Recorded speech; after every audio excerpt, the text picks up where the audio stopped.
Chairman জনাব তারেক রহমানের নির্দেশনায় আপনাদের মনে আছে করোনাকালীন সময়ের কথা, আপনাদের মনে আছে যখন বন্যার্তদের সহায়তা 17 বছর যারা জনরেখা উন্নয়নের নামে শুধু নিজেদের পকেটে বসে সাধারণ মানুষের পাশে ছিল, সাধারণ মানুষের পাশে সাধারণ মানুষ পার হয়ে এসেছি।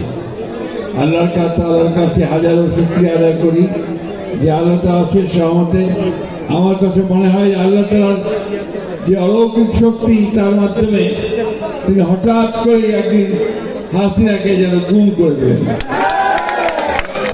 আমরা মনে করি আল্লাহ তাআলার কাছে শুকরিয়া আদায় করতে চাই যে আল্লাহ তাআলা এই ভয়াবহ যে একটা মনস্টার, বাংলায় বললে যাকে বলা হয় ডাইনি, তার হাত থেকে মানুষকে আল্লাহ তাআলা রক্ষা করেছেন, রেহাই দিয়েছেন, তাই না বন্ধুগণ?